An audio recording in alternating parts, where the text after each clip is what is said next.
Saudara, sejumlah kebijakan sudah dikeluarkan pemerintah untuk menanggulangi dampak negatif penyebaran virus corona di Indonesia. Sudahkah kini kebijakan membawa dampak positif bagi masyarakat, terutama masyarakat dengan risiko tertular yang tinggi dan masyarakat yang paling terdampak secara ekonomi? Untuk membahasnya telah hadir di studio juru bicara Kepala Badan Intelijen Negara BIN, Wawan Purwanto. Lalu melalui sambungan Skype bergabung Deputi 2 Bidang Pembangunan Manusia Kantor Staf Presiden KSP, Abednego Tarigan, serta Ketua Yayasan Lembaga Bantuan Hukum YLBHI, Asfinawati, melalui sambungan telepon. Selamat malam Bapak dan Ibu, saya izin ke Bung Wawan Purwanto yang ada di studio. Ya.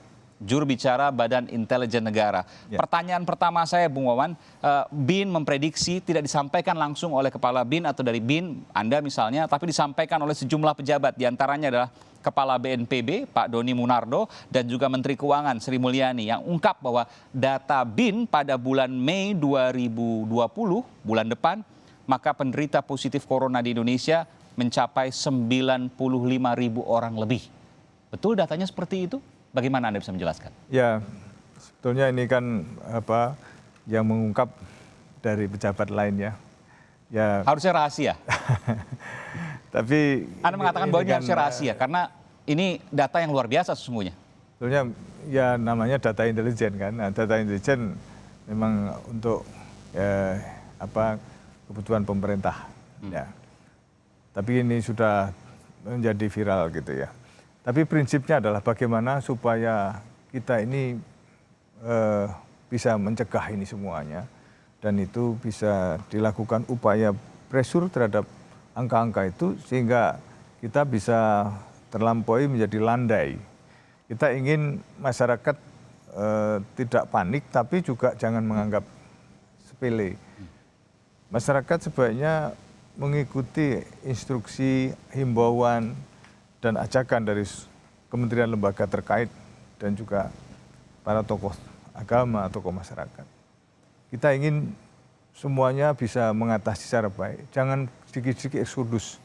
Seperti eksodus Lebaran. Iya, mau bergerak ke tempat lain. Lebaran kan sekarang juga ada pergerakan seperti itu yang... Karena ada dua hal nih Mas Wawan, saya harus jelaskan bahwa mudik dengan pulang kampung berbeda. Ya. Pulang kampung adalah pergerakan orang-orang saat ini yang mereka tidak punya pekerjaan di sini, tidak bisa makan di sini, mereka harus pulang. Ya. Sementara mudik nanti Lebaran. Ya. Dua-duanya mungkin terjadi, yang sekarang sudah terjadi adalah pulang kampung. Ya, kita tidak ingin terjadi kayak di Italia. Itu kan terjadi eksodus dari utara ke selatan. Karena menganggap utara sedang ada wabah, rame-rame ke selatan. Nah, akhirnya menyebar ke selatan. Nah itu kita tidak ingin seperti itu. Sehingga lebih baik kita berjaga-jaga, pakai masker ya dimanapun lah kita berada. Ini mohon maaf tadi saya nggak pakai masker karena disuruh buka ini di studio ini. Saya juga selepas studio saya pakai masker juga. Selepas ini saya juga pakai masker. Jadi kita ikuti saja karena peredaran di udara kan. Dan kita tetap physical distancing lebih dari 1 meter ini. Betul.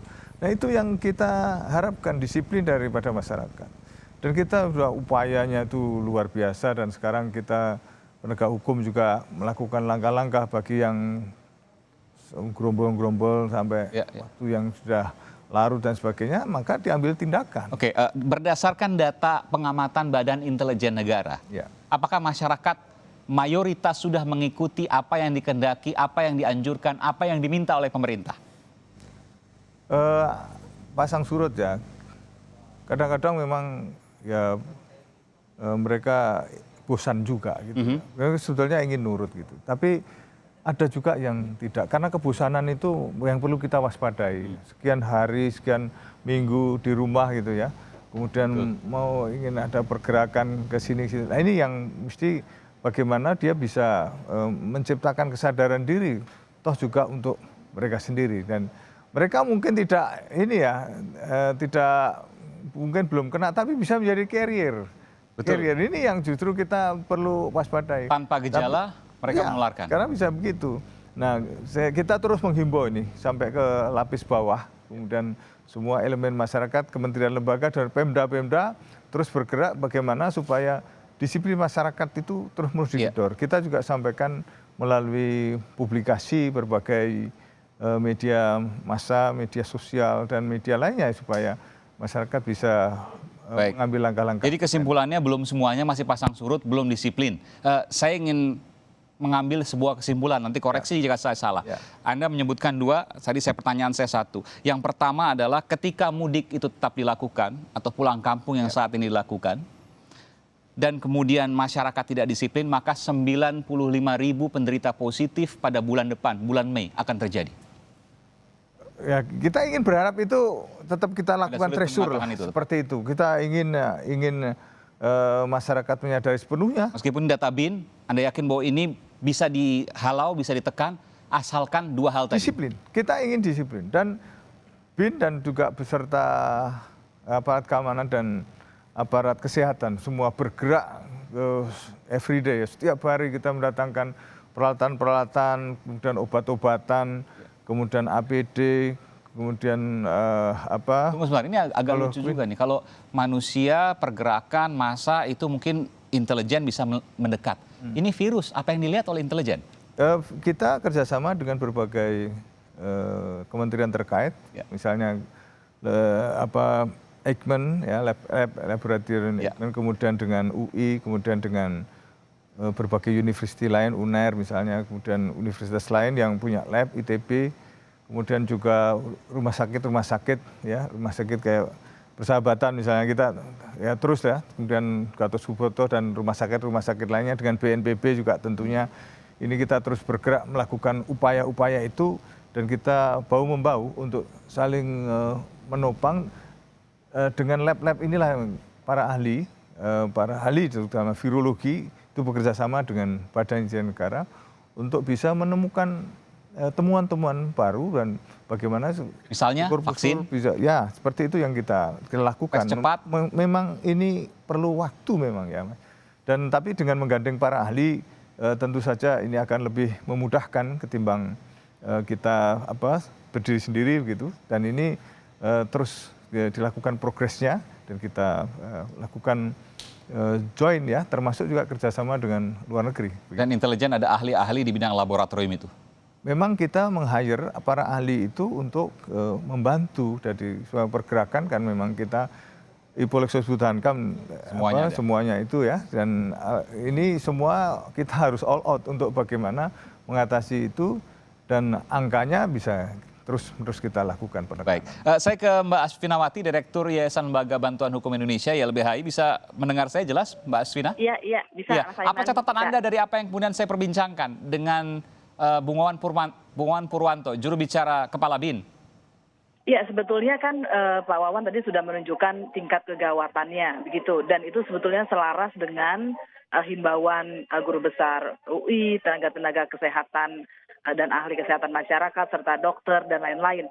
Cuma persoalannya begini menurut saya, ada kebijakan yang tidak sinkron. Ya. Kalau ini persoalannya sangat serius, kenapa ada sinyal-sinyal dari pejabat-pejabat publik kita yang mengatakan ini bisa sembuh sendiri, ini bisa hilang karena kena panas. Jadi ada sinyalemen yang ada arah yang melencengkan. Anda menilai bahwa dua hal itu tidak benar? Kan kalau ahli mengatakan begini, itu bisa menambah, tentu saja saya nggak berkompeten berbicara itu, tetapi banyak sekali orang sakit dan meninggal karena kena COVID. Dan yang kedua, soal ketahanan diri penting, tetapi kita bisa belajar dari seluruh dunia dan dari WHO yang mengeluarkan ya menjaga jarak itu penting. Kalau sudah sangat parah, tadi kita perlu melakukan karantina dan lain-lain ya. Dan saya sebetulnya berpikir begini, untuk konteks Indonesia, kita kan sudah tahu kita bukan masyarakat yang disiplin seperti Italia gitu. Tapi kedisiplinan itu tidak akan berhasil hanya dengan represif, atau bahkan tidak akan berhasil dengan represif gitu. Tapi dia harus dengan kesadaran. Jadi harus ada pesan yang sangat jelas dari pejabat publik, dari presiden, bahwa ini gawat, bahwa nggak bisa kita kita mudik. Kalau sampai seperti sekarang, mudik dilarang, mudik dicabut, mudik boleh lagi, mudik kampanye tidak boleh. Kan masyarakat jadi bingung gitu. Jadi ini sebetulnya ini serius gak sih kalau saya masih boleh mudik? Jadi pesannya yang maju mundur, pesannya yang nggak jelas, pesannya yang berubah-ubah. Anda mau sampaikan itu? Betul, dan di awal-awal banyak juga hoax sebetulnya yang diungkapkan pejabat-pejabat publik. Misalnya? Gitu. Misalnya Pak Menkes kan bilang ini bisa sembuh sendiri sambil cengengesan begitu ya. Terus kita nggak akan kena karena kita berdoa, karena kita makan nasi kucing. Dan ternyata itu kan tidak benar. Harusnya yang bukan pernyataan seperti itu yang diperlukan ya untuk meninabobokan masyarakat, tapi tindakan-tindakan pasti misalnya daripada membuat expo otomotif tanggal 5 sampai 8 Maret harusnya dilarang, ada larangan untuk membuat acara-acara internasional. Oke. Saya ke Pak Abednego. Pak Abednego bisa mendengar saya? Ya, bisa. Apa yang disampaikan tadi Mbak Asfinawati, apa yang kemudian Anda sampaikan? Bahwa ada ketidakjelasan pesan yang disampaikan oleh pemerintah, ada maju mundur, ada yang tidak jelas, ada yang abu-abu. Kalau dilihat dalam konteks kebijakannya, sebenarnya yang saya ikuti selama ini nggak ada membicarakan terkait dengan bisa dikatakan opini-opini pejabat-pejabat itu ya, gitu ya. Dan itu lebih bukan dalam konteks kerangka kebijakan gitu. Misalnya soal mudik kita ambil satu, Pak Abednego. Ya. Awalnya diperbolehkan mudik, lalu kemudian direvisi tidak boleh mudik. Kalau diperbolehkan dan tidak boleh mudik itu kan mudik dengan catatan ya. Sampai sekarang belum juga diputuskan tidak boleh mudik. Karena tadi yang disampaikan oleh Mbak Asfi itu benar sekali, karena Presiden juga mengharapkan bahwa kita itu memang jangan pendekatan keamanan begitu dilakukan, tapi memang pendekatan yang persuasif dan kemudian disiplin warga itu terbentuk secara bersama melalui komunikasi yang intensif. Hari ini misalnya dibahas terkait juga bagaimana komunikasi publik terkait dengan mudik tadi itu, dan kemudian juga ada konsultasi publik, dan kemudian juga survei-survei dilakukan. Misalnya kami menemukan, diinformasikan dari kementerian terkait bahwa misalnya keinginan mudik itu masih di atas 40% gitu ya. Artinya masih cukup besar. Kalau kita lihat misalnya tahun lalu itu mudik itu 20 juta, artinya kalau 40% itu angkanya itu cukup besar ya, dan itu punya risiko yang besar. Jadi ini memang perlu dukungan dari semua pihak. Seperti saya katakan tadi itu, kita tidak berharap juga terlalu pendekatan keamanan di dalam bagaimana warga membangun disiplin dan kemudian bagaimana kita melakukan upaya untuk membatasi. Iya, betul. Saya ingin kemudian menyampaikan bahwa sebelumnya pernyataan Fadjrul Rahman soal mudik itu, juru bicara Presiden, menyatakan bahwa Pak Jokowi membolehkan mudik. Lalu direvisi oleh Mensesnek, Pak Pratikno, yang menyatakan bahwa mudik dilarang, kalau seandainya tetap mudik maka akan menjadi ODP dan harus isolasi 14 hari. Ini kan dua pesan yang berbeda yang disampaikan dalam satu waktu. Nah, kalau dilihat sebenarnya juga komunikasi itu saya tidak ingin masuk ke dalam yang lebih detail itu ya. Tetapi artinya memang benar ada bahwa ada perbedaan itu. Perbedaan itu sebenarnya kan kita aja yang memperbesar jurang perbedaan itu. Pernyataan soal ODP itu juga kan dinyatakan oleh Bang Fadjrul juga terkait dengan hal itu. Nah, misalnya seperti yang kampanye yang dilakukan oleh misalnya pemerintah Provinsi Jawa Tengah, bagaimana mereka melakukan isolasi terhadap yang sudah kadung pulang dan lain sebagainya gitu loh. Nah, memang ada tidak agak kompleks sedikit soal mudik ini gitu ya. Karena seperti disampaikan tadi, banyak juga faktor karena situasi ekonomi yang tidak terlalu baik sehingga memutuskan untuk pulang lebih awal dan merasa lebih aman kalau di kampung sendiri. Nah, memang menjadi tantangannya di kita itu kan bagaimana di dalam selama proses transportasi di perjalanan, kemudian juga bagaimana di daerah tujuan. Nah, ini yang kita terus melihat perkembangannya dan kemudian juga bagaimana komunikasi dengan pemerintah daerah. Satu lagi yang belum jelas, nanti saya akan kembali ke Anda, Bung Abednego, adalah soal bantuan yang akan diberikan. Mensos sudah mengatakan ada kriteria-kriteria, ada perluasan juga dari penerima bantuan, tapi kapan akan diberi bantuan, seperti apa, dan bagaimana pendataannya. Kita akan kembali saat lagi, tetaplah bersama kami di Sapa Indonesia Malam.